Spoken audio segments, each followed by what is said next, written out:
First the train from London to Liverpool, then a short trip to the docks where I boarded the ferry to Dublin, then the long train ride through Ireland to Belfast. Not a bad ride, but excruciatingly long.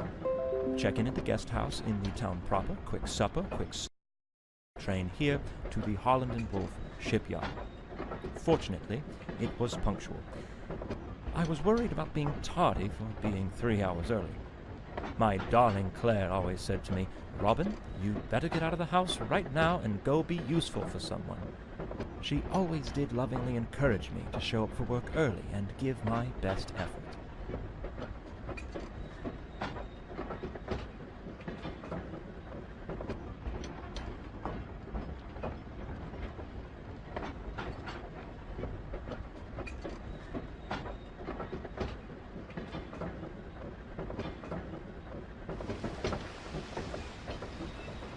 Titanic is likely no different from the Olympic. They're structurally identical. The Olympic underwent these trials months ago, so this should be a simple repeat. I board, observe her during the sea trials, vote aye or nay on her certification, and then I ride her back to Southampton. Come on, Robin, you can't mess this one up, as Claire always told me.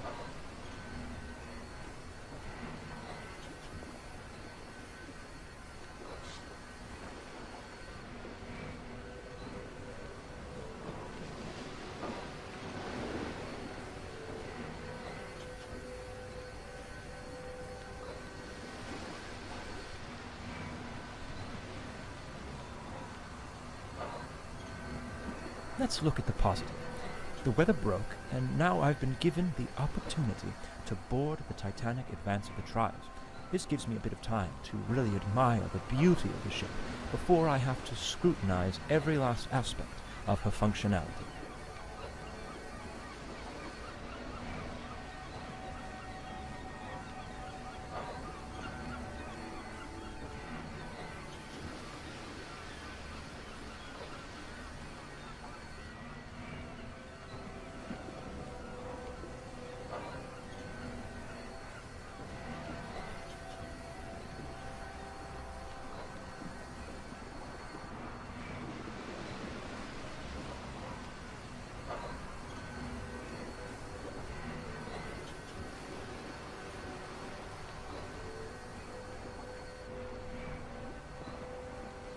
I had better find my way aboard. But I suppose there isn't reason for too much haste. No one else has even arrived yet, it seems. Plenty of time to explore if I desire.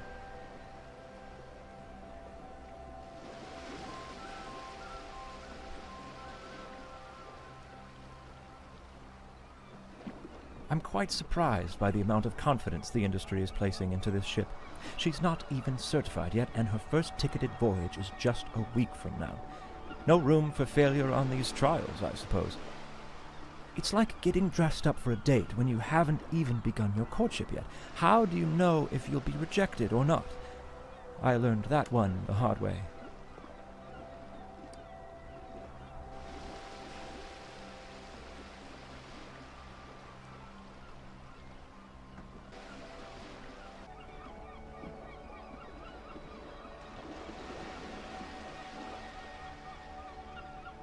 Belfast Lough is beautiful, with the hills around it and the morning fog. It reminds me of what I always imagined Puget Sound would be like. A man sure can make a living out in Seattle, if he can hold off the plague. See, they're doing all they can to extend my travel time. How do I find my way through this mess?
You just can't beat that train carriage arrangement.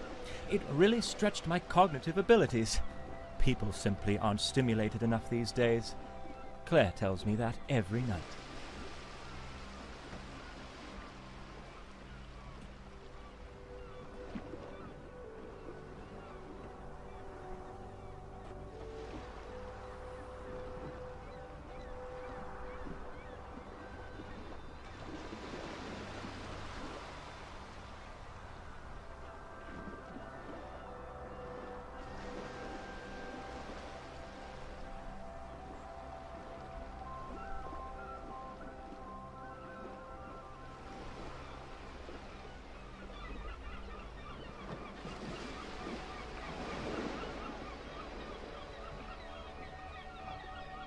Since the aft gangway is blocked, I'll board here through the first class.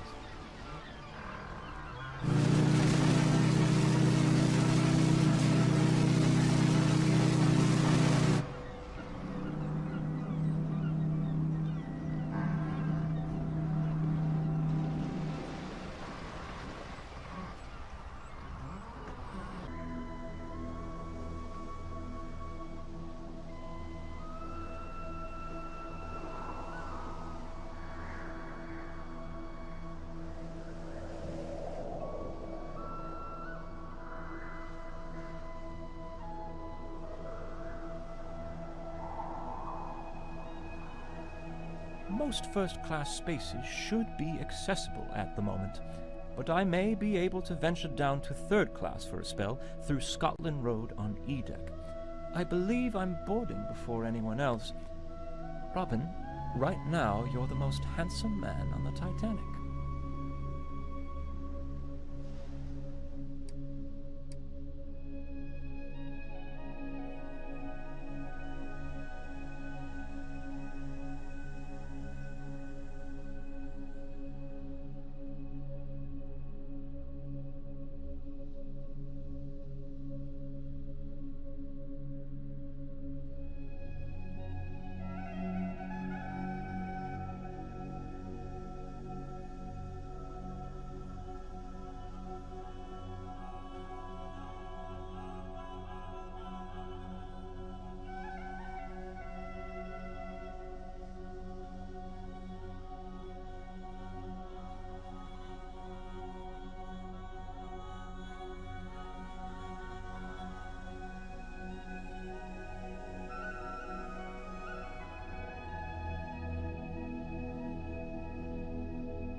Soon this area will be bustling with passengers anxiously sending telegrams and complaining about the most trivial of matters.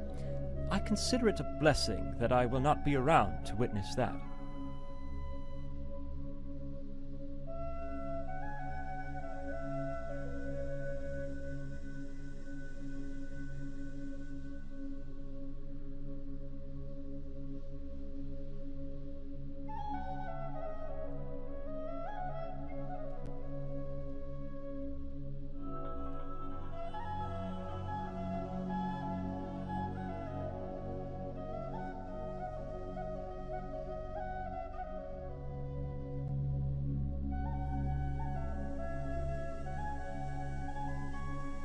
I shouldn't venture too far on deck.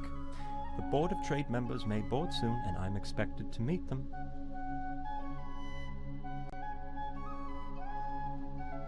Cabins upon cabins upon cabins upon cabins upon cabins upon cabins.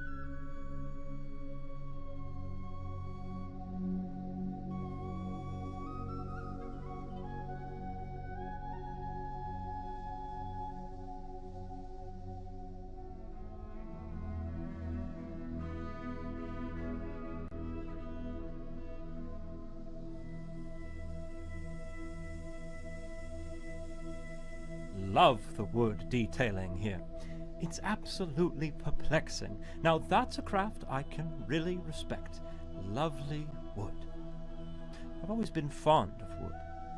When younger, I used to cut wood for the poor folks 2 streets over.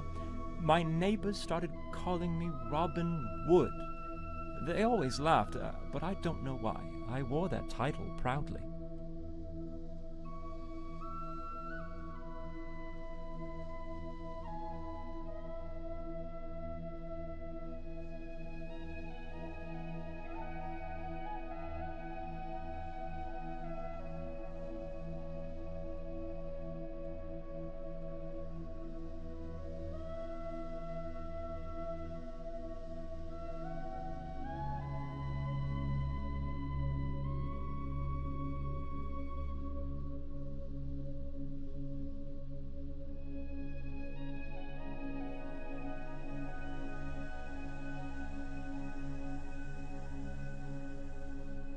I see Tommy Andrews is already on board.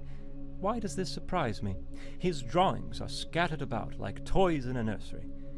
Well, I shouldn't intrude here any longer.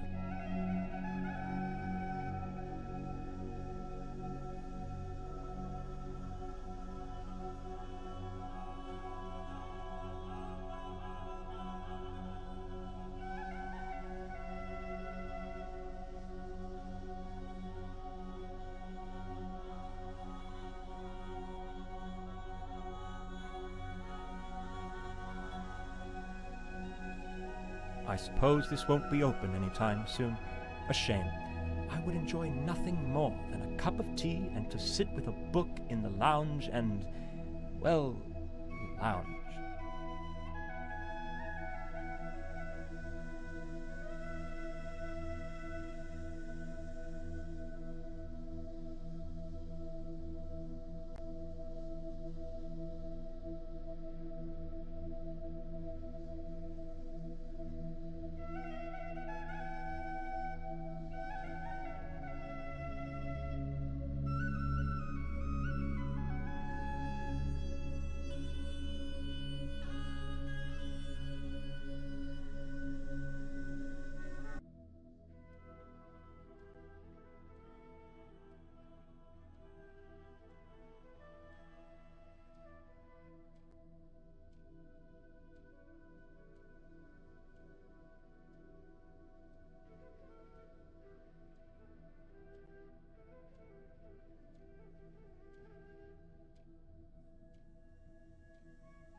The lifts are out of order.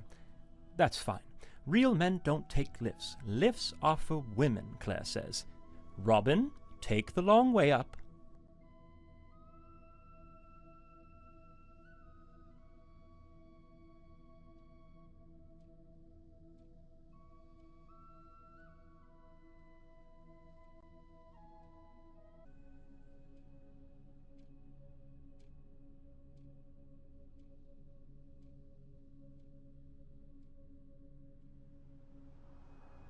It really does remind you of Paris, though excepting the smell of overflown sewage. Wonderful memories are coming back to me of that city.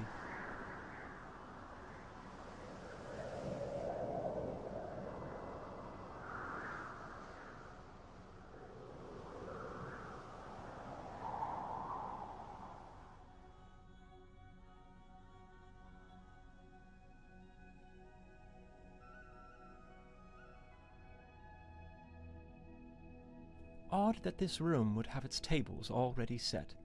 Mr. Gotti hasn't even boarded yet. Oh well, top marks for presentation.